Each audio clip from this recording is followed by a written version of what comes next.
Meghan et Harry à nouveau dans la tourmente des proches collaborateurs claquent brutalement la porte. Mais que se passe-t-il donc chez Archewell, la fondation créée par le prince Harry et Meghan Markle après leur départ aux États-Unis? Depuis quelques mois, les départs s'enchaînent, après Mandana Dayani, la présidente de leur organisation.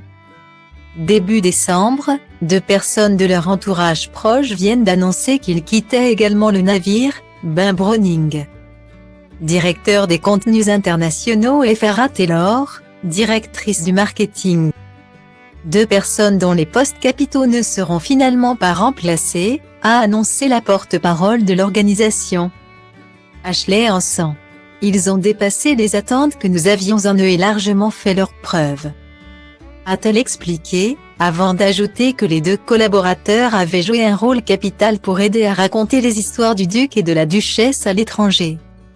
Enfin, elle a conclu par un remerciement spécial du prince Harry et de Meghan Markle. Le couple reste extrêmement reconnaissant pour leur soutien sur ces projets vitaux, et regarde maintenant vers le futur. Guillemets. Le silence des 2 collaborateurs a cependant intrigué les journaux britanniques et américains. Pourquoi 2 départs si importants juste après la sortie du documentaire de Netflix et des mémoires du prince Harry? 2 projets importants mais si polémiques du couple?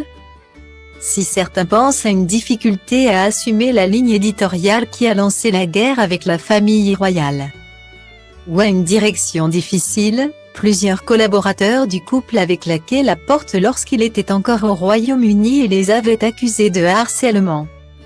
La raison semble en être plus simple, l'organisation, qui a embauché des personnes différentes ces derniers temps, paraît rafraîchir ses équipes.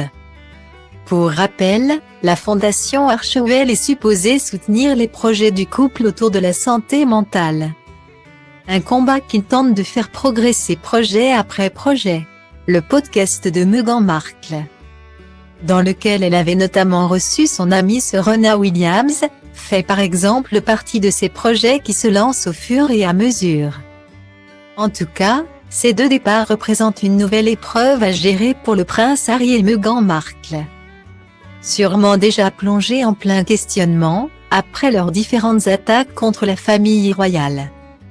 Se rendront-ils au couronnement de Charles III le 6 mai prochain, organisé le jour des 4 ans de leur fils aîné Archie? Celui-ci devrait être une réunion de famille étendue, si l'on murmure que le roi voudrait absolument son cadin à ses côtés. Le prince William quant à lui, y serait opposé.